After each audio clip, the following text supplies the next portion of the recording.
Alhamdulillahi Rabbil Alamin. Alhamdulillahilladzi hadana li hadza wa ma kunna linahtadiya laula an hadana Allah. Asyhadu an la ilaha illallah wa asyhadu anna Muhammadan abduhu wa rasuluh. Allahumma salli wa sallim wa barik ala sayyidina Muhammadin wa ala alihi wa sahbihi wa man tabi'ahum bi ihsanin ila yaumiddin. Amma ba'du, rabbi syrah li sadri wa yassir li amri wahlul 'uqdatam min lisani yafqahu qawli. Subhanaka la ilma lana illa ma 'allamtana innaka antal alimul hakim. Allahumma 'allimna ma yanfa'una wanfa'na bima 'allamtana wa zidna ilman ya rabbal alamin. Allahumma inna nas'aluka ilman nafi'an wa rizqan tayyiban wa amalan mutaqabbalan wa shifaan min kulli da'in wa saqamin. Allahumma inna na'udzubika min qalbin la yakhsha' wa min ilmin la yanfa' wa min nafsin la tashba' wa min da'watin la yustajabu laha. Ma'asyiral muslimin, jamaah yang dimuliakan Allah Subhanahu wa taala, pagi hari ini kembali Allah hadirkan kita di masjid ini. Allah berikan kepada kita kesempatan untuk terus memperbaiki kualitas penghambaan diri kita kepada Allah, agar kita bisa maksimal di dalam beribadah, agar kita bisa terus berbenah dalam kehidupan kita, dan tentu agar kita bisa mengumpulkan bekal-bekal yang kelak akan kita bawa kembali kepada Allah Subhanahu wa taala. Karena itu nikmat ini merupakan nikmat yang wajib kita syukuri, yaitu dengan cara menjaga dengan sebaik-baiknya nikmat ini, terus konsisten berusaha istiqomah dan tidak bosan-bosan untuk terus mujahadah. Ya, Shopee-nya siapa yang bunyi? Alhamdulillah. Itu selingan biar gak ngantuk, Pak. Ya, jadi jangan sampai kita bosan untuk terus mujahadah, bersungguh-sungguh. Ya, karena tabiat jiwa dan hati manusia itu cepat bosan. Karakter jiwa dan watak manusia itu pengennya cepat-cepat, instan, dan sukanya rehat-rehat gitu. Ya, pengennya nyantai-nyantai. Itu tabiat manusia. Padahal surga itu tidak bisa diraih dengan nyantai-nyantai. Surga itu diraih dengan cara mujahadah. Orang tidak mungkin subuh-subuh begini sampai ke masjid, apalagi kemarin-kemarin gerimis, hujan-hujan, dingin. Kalau bukan karena mujahadah, tidak bakal sampai. Tentu dalam kondisi begitu menarik selimut lebih menarik. Ya. Tetapi dengan mujahadah, dan mujahadah itu diiringi tentu dengan niat yang benar, sekaligus juga kemudian mendapatkan taufik. Taufik artinya dimudahkan oleh Allah, sehingga kita bisa meninggalkan kenikmatan dunia, yaitu tidur. Kita mau berlelah-lelah, kita mau berpayah-payah menghadapi dinginnya air, ya, dinginnya angin di subuh hari, sehingga kita sampai ke masjid. Begitu pula dalam dalam berbagai macam hal amaliyah-amaliyah, baik itu ibadah ataupun amal saleh sekalipun, semuanya juga memerlukan mujahadah. Karena itu ma'asyiral muslimin jamaah rahimakumullah, satu poin yang perlu senantiasa kita ingat dan tidak boleh hilang dari pikiran kita, bahwa Allah Subhanahu wa taala akan selalu melakukan yang namanya muhasabah. Allah akan selalu melakukan, apa kalau bahasa ininya, semacam pemeriksaan, terus diperiksa. Ya. Ibaratnya kalau tugasnya KPK itu ngapain? Badan Pemeriksa Keuangan BPK ngapain? Melakukan apa? Audit. Melakukan audit. Allah itu akan mengaudit seluruh amal perbuatan kita dari yang paling besar bahkan yang paling kecil. Tidak ada yang samar bagi Allah. Manusia mungkin di dunia bisa menyembunyikan sebagian kecil atau bahkan sebagian besar kekurangan-kekurangannya di hadapan sesama manusia, tapi di hadapan Allah tidak ada yang samar, tidak ada yang tersembunyi. Allah berfirman, a'udzubillahi minasyaitonirrajim, wa nadha'u al-mawazinal qista liyaumil qiyamah. Dan kami meletakkan timbangan keadilan di hari kiamat. Fala tudlamu nafsun syai'a, sehingga tidak ada satu jiwa pun yang akan terzalimi. Ya. Bentuk keadilan Allah adalah semua yang baik akan dihisab dan diberikan pahala sekecil apapun. Ya, famay ya'mal mithqala dzarratin khairan yarah. Siapapun yang beramal baik meskipun sebesar dzarrah. Sebesar dzarrah itu segimana, Pak? Sawi itu terjemahan tahun 70, Bu. Terjemahan tahun sekarang, dzarrah itu diartikan sebesar atom. Nggak kelihatan mata, proton, elektron, neutron. Walaupun sebesar dzarrah, yarahu, dia akan lihat hasilnya dan balasannya. Wa may ya'mal mithqala dzarrah, dan amal keburukan yang dia lakukan meskipun mithqala dzarrah, sebesar atom, kelak juga dia dapati hasilnya dan balasannya di akhirat. Itulah keadilan Allah. Sehingga tidak akan ada orang yang protes kepada Allah. Gak bisa. La tuzlamu nafsun syai'a. Tidak ada satu jiwa pun yang merasa terzalimi. Masing-masing kelak akan menyalahkan dirinya sendiri, karena ternyata dirinya sendirilah yang telah zalim kepada dirinya sendiri. Orang itu zalim pada diri sendiri. Dengan berbuat maksiat, dengan menyembunyikan kejahatan dan lain sebagainya, ya. Kelak di hari kiamat mereka akan menyadari ternyata itu semua berbalik, kezaliman itu kepada dirinya sendiri. Wa in kana mithqala habbatin min khardalin ataina biha. Meskipun hanya seberat habbatin min khardal. Habbah min khardal. Sebesar habbah itu benih, ya, benih tanaman min khardal yang sangat kecil. Ataina biha, kami akan mendatangkannya. Wa kafa bina hasibin, dan cukuplah kami ini sebagai hasibin. Hasibin yang mengaudit. Nah, hisab itu artinya menghisab, mengaudit semuanya. Wa wudi'al kitab, dalam surah apa? Al-Kahfi. Fataral mujrimina musyfiqina mimma fihi. Dan kitab itu, catatan amal, kelak akan diletakkan pada hari kiamat. Fataral mujrimin, maka engkau Muhammad melihat orang-orang yang jahat, orang-orang yang telah menumpuk sekian banyak perbuatan dosa dan maksiat, musyfiqina mimma fih. Mereka semua merasa takut dengan isi dari kitab catatan amal itu.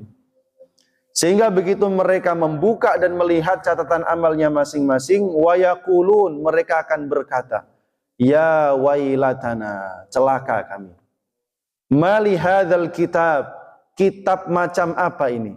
La yughadiru saghiratan wala kabiratan illa ahsaha. Tidak meninggalkan yang kecil maupun yang besar, kecuali semuanya diihsa, diaudit, ditulis secara rapi, dan semuanya tidak ada yang tersamar. Wa wajadu ma amilu hadira, dan mereka mendapati semua yang telah mereka amalkan dulu di dunia, semuanya ada di dalam kitab catatan amal itu. Wala yadhlimu rabbuka ahada, dan sekalipun Tuhanmu tidak pernah zalim kepada seorang pun. Nah, ini perlu dijadikan sebagai sebuah kesadaran dalam alam bawah sadar kita di dalam melakukan aktivitas kehidupan dunia. Sejak mulai bangun tidur sampai tidur lagi, bahkan tidur kita sendiri itu harus merasa tidur kita bakalan dihisab. Gitu. Karena kan kehidupan dunia begitu, dari mulai manusia lahir sampai mati. Kalau dari lahir sampai baligh adalah masa-masa toleransi karena manusia belum dihisab dengan setiap amalnya, itu masa-masa persiapan, masa-masa penyiapan diri, masa-masa belajar. Tapi dari usia baligh sampai dia meninggal dunia, itulah waktu yang akan dihisab oleh Allah Subhanahu wa taala. Karena itu kemudian ya, yauma yab'atsuhumullahu jami'an fayunabbi'uhum bima 'amilu. Pada hari kiamat manusia akan diberitahukan oleh Allah semua yang telah dia kerjakan di dunia. Ahsahullahu wa nasuh.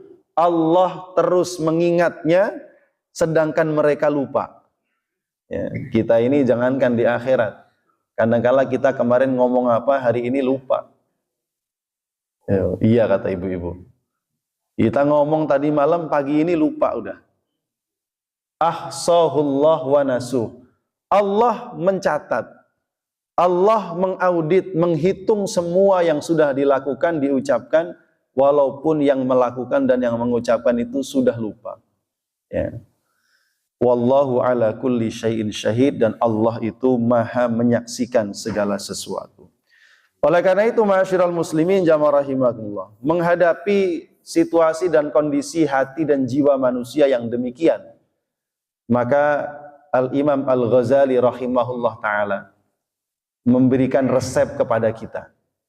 Ada 6 makom, 6 tahapan yang perlu kita jalani, yang perlu kita upayakan. Ini langkah praktis sebenarnya, supaya kita ini selalu dalam kondisi konsisten, istiqomah, dan terjaga perbuatan kita jangan sampai menyimpang ke arah yang tidak diridhoi oleh Allah. 6 maqam itu, yang pertama muahadah atau musyaratah, alias melakukan perjanjian dan komitmen kepada diri sendiri.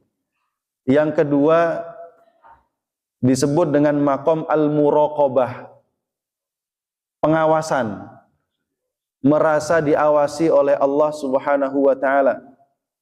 Yang ketiga ada namanya maqam muhasabah, terus dievaluasi, diintrospeksi, mana yang kurang, mana yang berlebihan, terus diintrospeksi agar memastikan jalannya ini tetap pada on the track, ya, on the track, jalan yang lurus, jalan yang benar, tidak belok kanan, tidak belok kiri, dan tidak mampir ke tempat-tempat yang tidak bermanfaat. Ini muhasabah. Kemudian yang ke berapa? Yang keempat. Yang keempat namanya apa, lupa. Yang kelima makomnya namanya adalah makom, coba kita lihat. Bahasa Arabnya lupa. Yang pertama apa tadi, Pak? Muahadah atau musyaratah. Yang kedua adalah muraqabah. Yang ketiga adalah muhasabah. Yang keempat muaqabah. Sanggup untuk menghukum diri sendiri saat salah. Nah, kan sanggup menghukum diri sendiri di saat salah. Umumnya orang kan selalu bertoleransi dengan kesalahan diri sendiri, tapi mudah menghukum kesalahan orang lain. Nah, sekarang dibalik, muaqabah, siap dan mampu menghukum diri sendiri saat melakukan kelalaian. Yang kelima adalah al-mujahadah. Apa tadi mujahadah? Bersungguh-sungguh, ya, dalam melawan hawa nafsu, di dalam menundukkan keinginan dan lain sebagainya. Kemudian baru yang terakhir adalah mu'atabah. Mu'atabah itu mencela diri sendiri. Kalau punya salah ya dicela sendiri. Ya. Ini 6 langkah praktis yang disebutkan oleh Imam Al-Ghazali sebagai langkah praktis untuk selalu dalam kondisi bisa istiqomah dan bisa tetap di atas jalan yang lurus dan supaya tidak menyimpang. Pagi ini kita bahas yang pertama, al-musyaratah atau al-muahadah, yaitu berkomitmen dan berjanji kepada diri sendiri. Ya.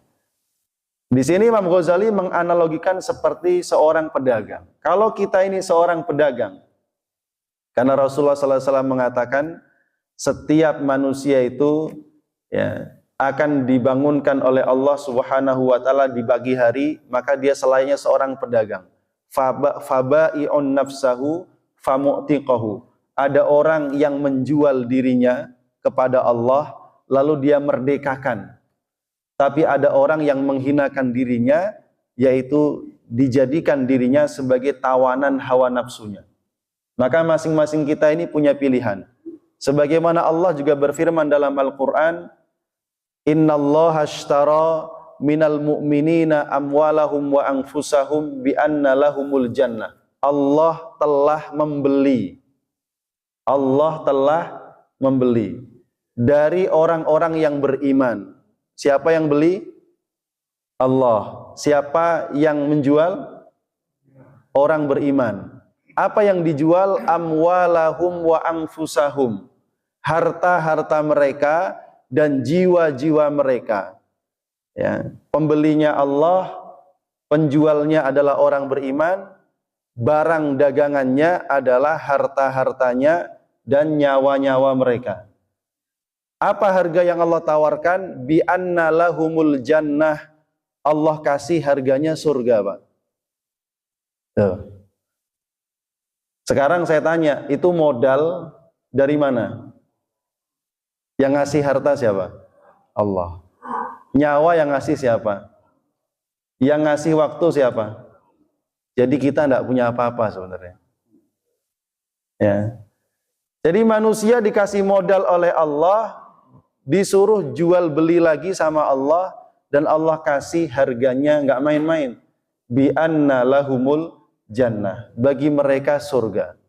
Kira-kira harta yang kita infakkan sudah pantas dibalas surga atau belum? Kira-kira perjuangan kita ini, nyawa hidup kita ini, yang kita kontribusikan di jalan Allah sudah pantas dapat surga atau belum? Selama-lamanya nggak bakal pantas, Pak. Antara harga dengan barang yang dijual itu sebenarnya nggak pernah sepadan. Harga yang Allah berikan terlalu tinggi. Tetapi begitulah Allah ingin memotivasi kepada kita semuanya agar kita ini mau komitmen. Ini loh, Allah sudah siap membeli. Ya. Dan ini Allah sampaikan wa'dan alaihi haqqan. Inilah janji Allah yang pasti benar. Fit Taurah, dalam kitab Taurat, wal Injil, dan dalam kitab Injil, dan Quran. Jadi ini perlu kita rasakan. Supaya apa? Ketika kita melakukan semacam transaksi, ini kan transaksi jual beli namanya. Kita tidak pernah merasa melakukan transaksi yang merugikan. Enggak. Siapapun yang berdagang kepada Allah enggak pernah rugi. Selalu mendapatkan bayaran harga yang jauh lebih tinggi dari barang, dari kualitas barang yang dia jual. Masya Allah. Nah, ma'asyiral muslimin jamaah rahimakumullah. Karena itu di sini Imam Ghazali menganalogikan dengan pedagang. Seseorang yang berdagang, terus dia punya karyawan. Katakanlah pedagang itu adalah akal manusia, dan kemudian yang menjadi pegawainya ya seluruh anggota badannya ini. Maka tentu seorang pedagang yang cerdas, dia tidak akan biarkan karyawannya itu bekerja sesukanya. Terserah mau datang kapan aja, mau buka jam berapa aja boleh, mau dagang dengan model apa aja silahkan. Nggak mungkin. Pasti dia ngasih target, kamu sehari harus bisa jualan sekian. Ya, kalau enggak gajimu saya potong. Ya, kamu harus masuk jam sekian, istirahat jam sekian, pulang jam sekian. Ya. Apakah cukup sampai di situ? Enggak, Pak. Kadang-kadang ada bos tuh pasang CCTV. Pengen lihat karyawannya kalau lagi jam kerja ngapain. Beneran kerja serius atau main-main? Di zaman sekarang pemain medsos gitu. Ya. Ada yang begitu. Kenapa? Karena si pedagang ini sebagai pemilik modal dia nggak mau rugi. Dia maunya untung terus berlipat-lipat. Begitu pula kita ini, kalau kita menganalikan diri kita sebagai pedagang, jangan biarkan karyawan kita ini sesuka dia. Apa karyawan kita dari mulai hati dan pikiran kita? Niatnya jangan pernah salah dan meleset. Ya. Siapa lagi karyawannya? Ada lisan, ada mata, ada telinga, ada tangan, ada perut, ada kemaluan, ada kaki. Itu karyawan kita, Pak. Harus diatur. Karenanya setiap orang harus muahadah, berjanji, berkomitmen, mengatur dirinya sendiri agar jangan sampai karyawannya ini sembarang jualan, sehingga yang terjadi bukan memberikan keuntungan, tapi merugikan, bahkan berpotensi membangkrutkan bosnya. Oh. Ini muahadah, insya Allah bisa dipahami ya. Ini analogi yang diberikan oleh Imam Al-Ghazali rahimahullah ta'ala. Karena itu ma'asyiral muslimin jamaah rahimakumullah, masa waktu yang diberikan adalah sepanjang umur kita. Sepanjang umur kita ini sejak masuk usia balik sampai nanti kita mati, dan kita nggak tahu kapan kita mati masing-masing. Semuanya misterius seperti yang sudah kita bahas. Karena itu tidak ada celah bagi setiap mukmin itu untuk bersantai-santai, berleha-leha, berehat-rehat, ya. Sementara kematiannya terus mengintai dirinya, setiap saat bisa datang tanpa memberikan notifikasi terlebih dahulu. Orang mati kan nggak pakai notifikasi. Ya mungkin orang bilang tanda-tanda orang 3 hari sebelum atau menjelang kematian, tapi nggak pernah ada yang sadar tuh kalau dia 3 hari mati, 3 hari lagi bakal mati, gitu kan Pak? Ada orang sakit parah, ya, lama nggak sembuh-sembuh, tiba-tiba sehat minta pulang dia. Orang kira udah mau sehat, udah mau sembuh, udah kelihatannya kayaknya harapan hidupnya masih panjang. Tahu-tahu habis minta makan bakso mati. Kenapa bakso katanya? Itu. Jadi tidak ada pernah yang tahu. Ya, orang itu akan menebak-nebak itu setelah orang itu mati. Oh pantesan 3 hari lalu tuh ngomong begini nih. Oh ya pantesan tuh postingan terakhirnya kayak gini nih. Udah pamitan aja. Taunya setelah mati. Karena itu benar kita memang harus muahadah. Meskipun memang ya nggak mungkin orang itu hidup selalu serius tuh kan nggak mungkin. Ya, ada masanya orang tuh perlu rehat, perlu istirahat, perlu bercanda, ya nggak apa-apa. Rasulullah juga bercanda, Rasulullah juga bermain. Makanya ada fikih hiburan, ada fikih permainan itu begitu. Supaya meskipun orang dalam kondisi bermain, bercanda dan berhibur, tetap on the track dalam kebaikan. Gitu. Tidak melakukan hal yang salah dan melanggar. Nah disinilah ma'asyiral muslimin jamaah rahimahullah, sekali lagi kita memerlukan muahadah, komitmen yang serius terhadap diri kita sendiri dan benar-benar mengatur. Dan itu semua pasti berangkat dengan namanya proses al-muhasabah. Muhasabah, proses evaluasi itu bisa dilakukan sebelum melakukan amal dan bisa dilakukan setelah melakukan amal. Kalau dua-duanya dilakukan lebih baik. Kalau di sini nanti prosesnya setelah amal, karena muahadah dulu, baru muraqabah, baru muhasabah. Tapi seseorang untuk memulai muahadah, tentu dia harus muhasabah dulu. Apa yang kurang dari saya? Apa yang kurang dari komitmen saya terhadap kewajiban? Sholat 5 waktu. Sebentar lagi masuk Ramadan, kita akan melaksanakan kewajiban puasa Ramadan. Di tahun lalu Ramadan saya yang kurang di sebelah mana? Saat saya berpuasa dari pagi sampai sore, mana hal-hal yang masih sering saya langgar? Kan begitu. Ada proses evaluasi dulu. Ya. Kemudian mana setelah yang wajib dievaluasi, ya, dari mulai sholat, puasa, zakat, sampai kemudian haji, kan yang wajib-wajib itu.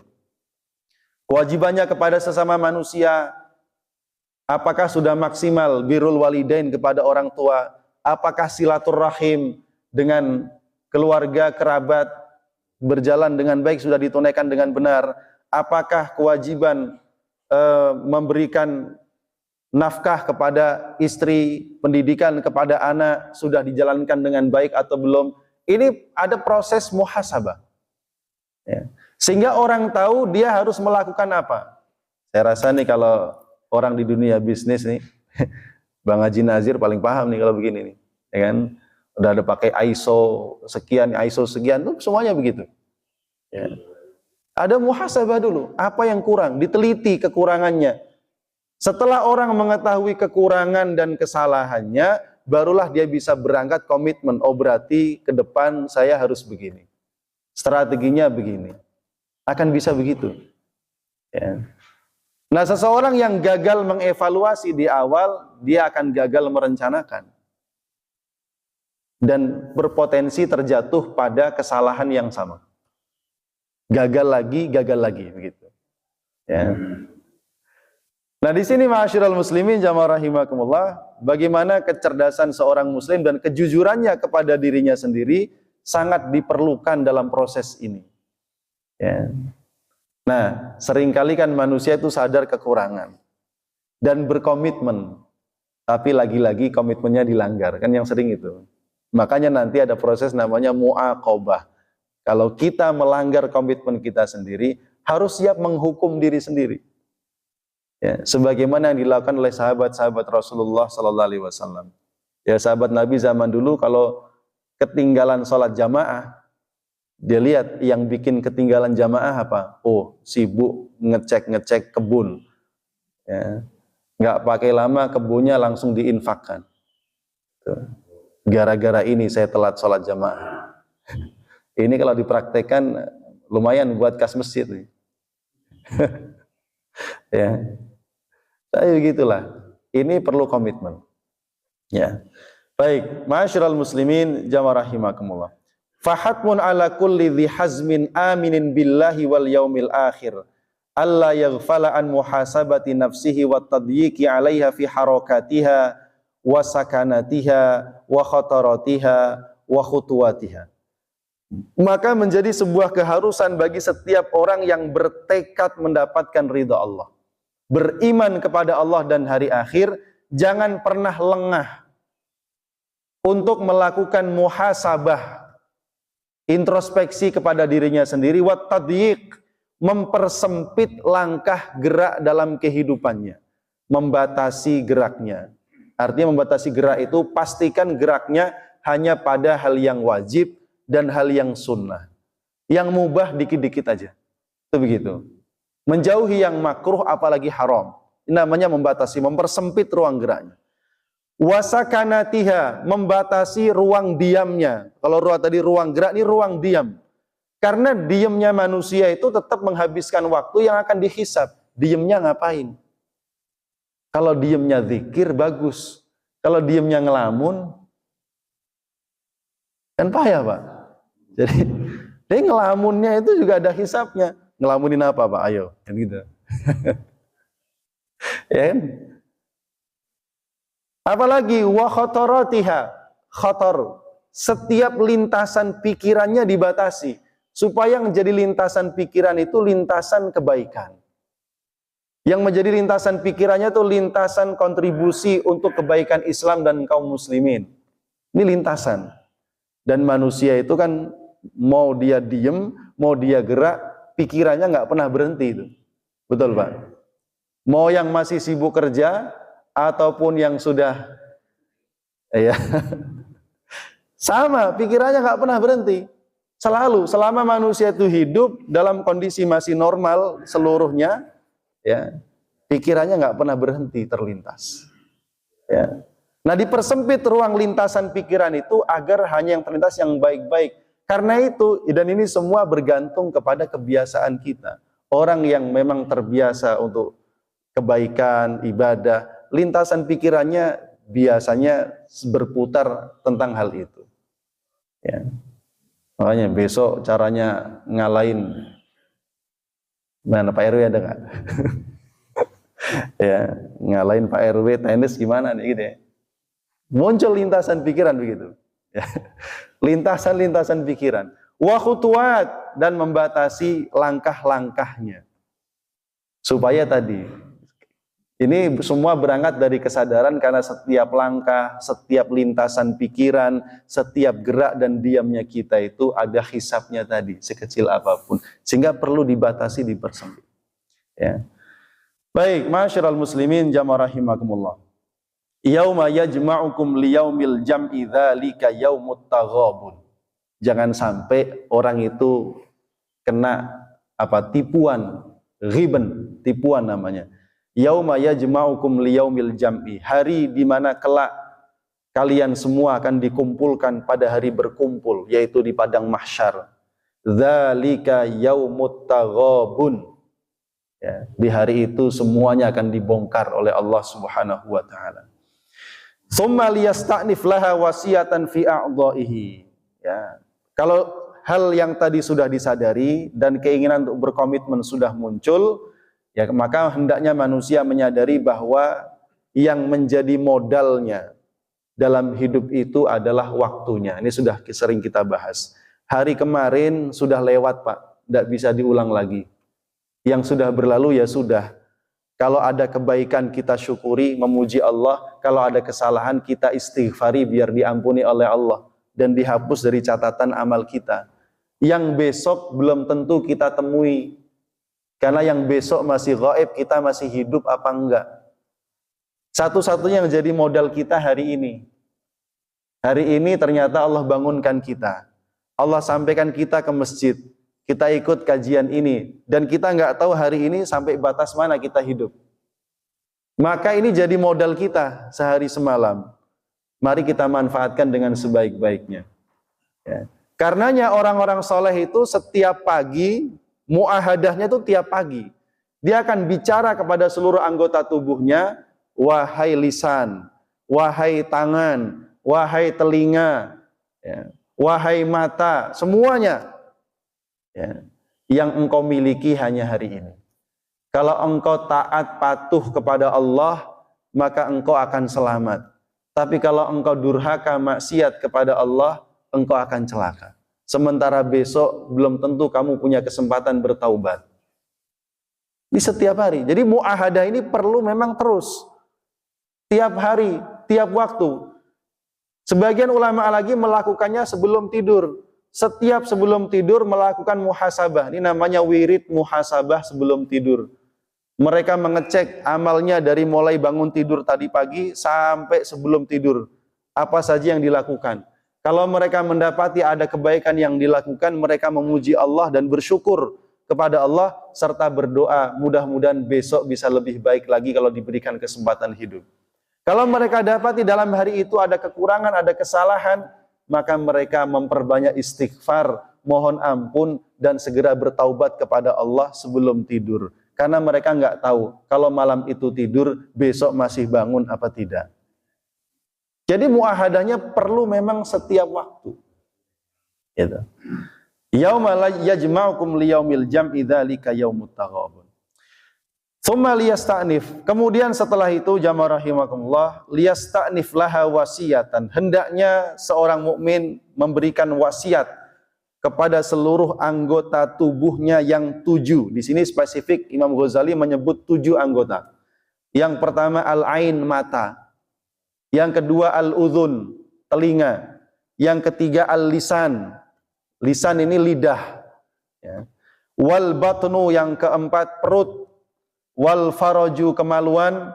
Wal yad, tangan. Yang keenam, yang ketujuh war rijl, kaki. Ini 7 anggota tubuh yang setiap hari harus dikendalikan. Apa aja, Pak? Mata, telinga, lisan, perut, kemaluan, tangan, kaki. Tuh. 7 anggota badan yang setiap hari harus dikontrol dan dikendalikan, jangan sampai melampaui batas. Ya, karena ketika seseorang mampu mengendalikan 7 anggota ini kan pegawainya nih, maka dia bisa mendapatkan keuntungan besar dari 7 anggota ini. Tapi kalau dia biarkan begitu saja sesukanya, kita perlu ingat jiwa manusia cenderung memperturutkan hawa nafsunya. Ya, maka bisa merugikan bagi yang memiliki 7 anggota ini. Wa ammal ainu fayahfadhuha 'anil nadhari ila wajhi man laisa lahu bimahramin. Adapun mata hendaknya dijaga dari memandang wajah seseorang yang bukan mahramnya. Wajah seseorang yang bukan mahram. Kalau bicara mahram berarti lawan jenis maksudnya. Ya. Au ila aurati muslimin. Jangan pula memandang kepada aurat seorang muslim ataupun selain muslim kalau urusan aurat. Ya. Kalau sama santri saya bilang begini, kalau sama perempuan-perempuan yang buka aurat, mungkin kalian nggak lagi berselera, tapi seleranya udah pindah, ngelihat yang menutup aurat. Jadi ghaddul basar itu ya sama kepada semuanya. Mau yang nutup aurat, apalagi yang nggak nutup aurat, tetap wajib. Bukan berarti kalau perempuan rapi pakaiannya dari atas sampai bawah tertutup aurat, terus boleh dipandangin sambil melotot. Tetap tidak boleh. Gitu. Ya. Awin nazar ila muslimin bi'ainil ihtiqar, dan menjauhkan mata dari memandang seseorang dengan pandangan merendahkan. Pandangan merendahkan itu enggak terasa, Pak. Memandang seseorang dengan pandangan merendahkan, meremehkan, mengecilkan. Itu juga pandangan mata yang salah. Dalam bahasa Quran, ya'lamu kha'inatal a'yun. Allah itu tahu mata-mata yang berkhianat. Ya, kelihatannya ke sono, tapi matanya ke sana kemari gitu. Itu namanya kha'inatul a'yun. Ya. Kita yang ngelihat dia kayaknya fokus gitu kan, tapi enggak, matanya tuh udah kemana-mana. Itu namanya kha'inatul a'yun. Ya, mata yang berkhianat. Gitu. Tahu Allah. Ya. Dan biasanya yang paling pintar membaca mata itu ibu-ibu tuh. Bener Bu ya?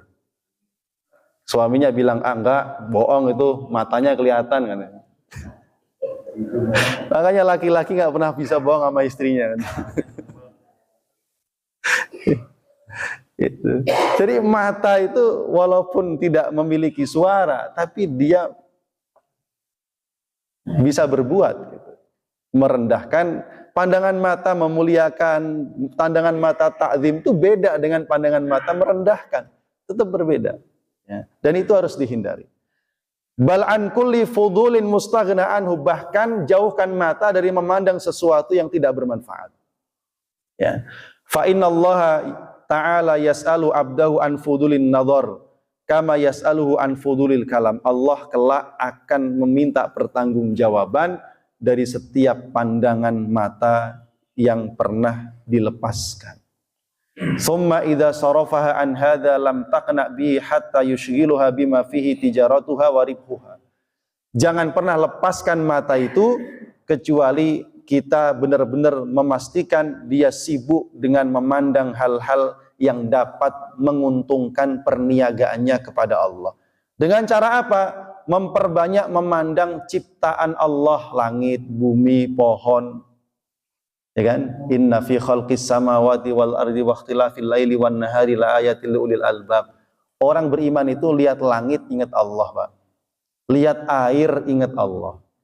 Lihat semut ingat Allah. Itu pandangan mata yang sudah kita bahas dalam bab tafakkur kemarin. Sehingga pandangan mata kita ini membawa manfaat, mengantarkan kita menjadi pribadi lebih baik sekaligus makin bertakwa kepada Allah. Ya. Ngelihat makanan juga begitu, menambah takwa. Fal yanzuril insanu ila ta'amih. Hendaknya manusia melihat makanannya itu. Dari mana asalnya? Anna sababnal ma'a sabba, tsumma syaqaqnal arda syaqqa. Terus kalau dia pikir-pikir di situ ujung-ujungnya ketemu lagi kepada Allah. Nah, memandang yang seperti itu adalah pandangan yang baik. Kemudian memperbanyak pandangannya kepada amal kebaikan. Ila a'malil khair lil iqtida, supaya bisa mencontoh. Sering-sering melihat orang-orang soleh, karena biasanya orang soleh itu kita bisa belajar darinya dari perbuatannya, Pak.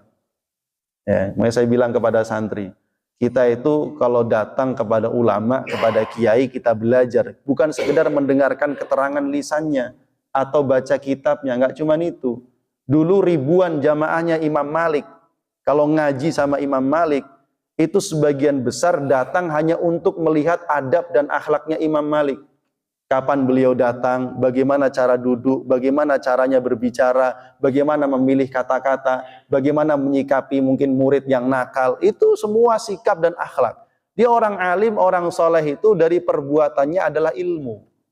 Karena orang soleh, orang baik itu tidak mungkin berbuat kecuali dengan landasan tuntunan dari Allah dan Rasulullah. Itu begitu. Ya.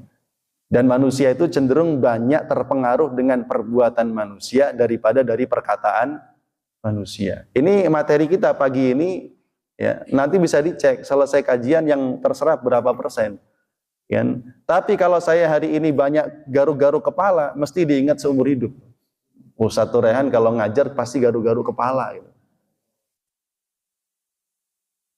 Itu membuktikan bahwa perbuatan manusia lebih banyak diingat dan diserap daripada. Nah ini seorang guru kalau sadar begini nggak berani macam-macam.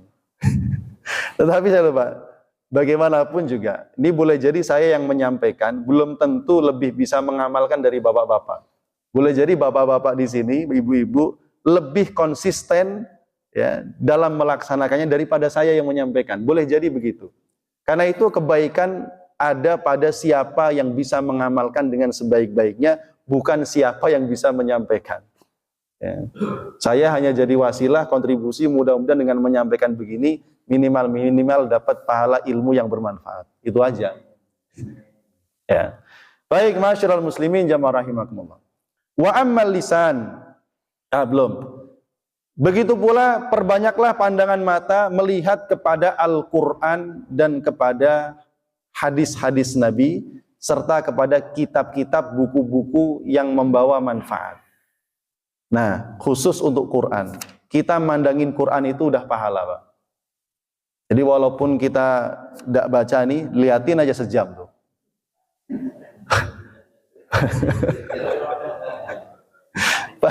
Pahala memandang Quran 1 jam, apalagi sambil dibaca. Oh, sejam itu dapat sejus loh. Ya kan? Ya kan? Itu dapat pahala. Memandang kepada kitab-kitab hadis kita punya di rumah. Tuh. Memandang dengan kitab-kitab yang isinya nasihat, yaitu memandang hal yang baik. Ya. Wa hakadza yang bagi, dan begitulah hendaknya setiap muslim merinci setiap amal-amal kebaikan yang harus dilakukan oleh setiap anggota badannya. Adapun lisan, ini juga termasuk hal yang paling penting.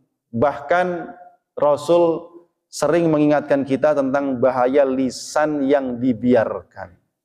Begitu pula Allah Subhanahu wa taala dalam Al-Qur'an banyak sekali memerintahkan kita wa qulu qaulan karima. Ada qaulan karima, perkataan yang mulia. Ada qaulan sadida, pakai sin kecil, perkataan yang tepat. Kalau syadida, perkataan yang keras. Ya. Ada qaulan hasana, perkataan yang baik. Menandakan bahwa mengendalikan lisan itu sesuatu yang sangat penting. Boleh jadi ada satu kata yang kita ucapkan, yang diucapkan manusia, dia nggak pernah sadar kalau ucapan ini bermanfaat, ternyata gara-gara ucapan ini dia masuk surga. Ada seseorang mengucapkan kalimat yang setelah itu dia lupa, dan dia nggak pernah sadar dan sama sekali lupa, ternyata kalimat itu kelak yang menjerumuskannya ke dalam neraka. Begitulah Rasulullah SAW mengingatkan kita tentang bahaya lisan. Ya. Apalagi penyakit lisan itu banyak. Ada namanya dusta, kadzib. Ada namanya ghibah. Ada namanya namimah, mengadu domba. Ada namanya apa? Memuji diri sendiri. Ada namanya macam-macam. Ada mencela makanan, mencela ini, mencela itu, melaknat ini, melaknat itu, doa dan lain sebagainya, banyak. Penyakit mulut, lisan itu banyak. Karenanya harus dikendalikan. Ya. Nah, orang kita bilang diam adalah emas. Ya kan? Diam adalah emas. Rupanya lagi di kamar mandi ngeluarin emas. Makanya diam ya, Pak. Gitu. Ma'asyiral muslimin jamaah rahimakumullah. Wa ammal batnu, adapun perut, fayukallifuhu tarqas syarrati wa taqlilal akal, hendaknya dikendalikan dengan meninggalkan makanan yang buruk, makanan yang haram, mempersedikit makanan yang halal. Lihat, mempersedikit makanan yang halal. Udah jelas halal suruh mempersedikit. Nggak cocok ini. Ya, kalau kita makan sehari kan semalam 3 kali, Pak. Ya, belum sama ngemilnya 2 kali dan 5 kali jadi. ya kan? Mempersedikit makanan yang halal. Wajtina bisyubuhat, menjauhi makanan yang syubhat. Wa yamna'uhu minasyahwat, mencegahnya dari syahwat. Wa yaktasiru ala qadri darurah, membatasi makanan hanya pada kebutuhan yang paling pokok saja. Itu namanya darurah, kebutuhan pokok. Sekedar yang penting hidup. Itu namanya darurah. Keadaan darurat adalah keadaan kalau seseorang tidak melakukan hal itu, dia bisa celaka. Berarti melakukannya darurat. Gitu loh. Makan itu darurat. Orang kalau nggak makan sama sekali celaka. Maka dia harus makan. Tapi untuk mempertahankan hidup, apakah harus sehari semalam makan 10 piring? Kan enggak. Sesuai kadarnya. Ada yang 1 piring cukup. Ada yang 2 piring cukup. Ya kan? Ada yang baru cukup 3 piring. Sesuai apa? Sesuai kondisi dirinya sendiri. Ya. Baik, itu bagian daripada perut. Dan diantaranya mengendalikan perut ini Allah kendalikan dengan cara apa? Ada puasa itu. Karena dengan mengendalikan perut sama dengan mengendalikan syahwat. Orang itu kalau dalam kondisi lapar, relatif nafsunya bisa agak lebih ditahan. Apalagi bagaimana kalau dalam kondisi perutnya kenyang. Perut kenyang cenderung membuat seseorang itu, ya udah kenyang tuh biasanya agak aneh-aneh gitu. Ya. Ngantuk lah, apalah gitu ya. Apa itu ada. Itu kondisi. Kenapa? Begitu perut kenyang, energinya kan berlebih. Energi berlebih harus disalurkan. Gitu kan? Pada aktivitas dan lain sebagainya. Ya. Baik. Begitu pula kepada anggota tubuh yang lain. Telinga kita Allah ciptakan untuk apa? Tangan kita diciptakan untuk apa?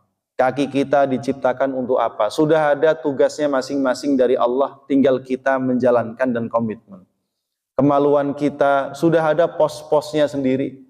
Karenanya sering disebut itu dalam sifat seorang yang beriman, diantaranya walladzina hum ala furujihim hafizun, orang-orang yang mampu menjaga kemaluannya. Illa ala azwajihim au ma malakat aimanuhum fa innahum ghairu malumin, kecuali hanya kepada istri-istri mereka dan atau kepada hamba-hamba sahaya perempuan yang mereka miliki. Sekarang yang kedua udah nggak ada, tinggal yang pertama, azwaj, istri-istri. Itu pun nggak istri-istri, tapi istri saja. Karena itu harus berpuas diri dengan yang satu. Jangan aneh-aneh. Ya. Ya, sekarang masalahnya bukan mampu nggak mampu, nggak berani. Sering diobrolin tapi susah dipraktekkan ya ini. Gitu. Jadi semuanya dibatasi supaya dia tetap dalam kendali kita. Dan jangan pernah bosan untuk terus berwasiat, nih kata Imam Ghazali, kepada anggota tubuh kita dalam kondisi apapun, meskipun dia belum bisa konsisten, dibalikin lagi terus. Kenapa? Wadzakir fa inna dzikra tanfa'ul mu'minin. Teruslah memberikan nasihat dan peringatan, karena peringatan itu bermanfaat bagi orang-orang yang beriman. Ma'asyiral muslimin jamaah rahimakumullah, terakhir athar dari Ubadah bin Samit, salah satu sahabat Rasulullah sallallahu alaihi wasallam, annahu alaihi salam qala li rajulin sa'alahu an yusiyahu wa ya'idhuhu, bahwa Rasulullah sallallahu alaihi wasallam pernah diminta oleh seseorang supaya beliau memberikan wasiat dan nasihat kepadanya. Maka Rasul mengatakan, idza aradta amran fatadabbar aqibatahu fa in kana rusydan famdi wa in kana ghayyan fantahi anhu. Nasihat Rasul singkat saja. Kalau engkau ingin melakukan sesuatu, fatadabbar, pikirkan dulu apa akibatnya. Fa in kana rusydan, kalau engkau mendapati bahwa perbuatan yang akan dilakukan ini adalah sesuatu yang baik, Allah ridhoi dan mendatangkan pahala, famdi, lakukan. Tapi kalau engkau setelah berpikir itu kemudian menyadari bahwa perbuatan ini perbuatan yang buruk, perbuatan sesat, Allah tidak ridho dan menyebabkan dosa, maka fantahi anhu, tinggalkan. Jadi perlunya seseorang sebelum melakukan apapun tadabbar, renungkan dulu, berpikir dulu. Karena seseorang yang mau merenung sebelum melakukan sesuatu, insya Allah selamat dari penyesalan. Tapi orang yang ngapa-ngapain nggak pernah mikir dulu, nah, mesti keseringan nyesel dan keseringan minta maaf.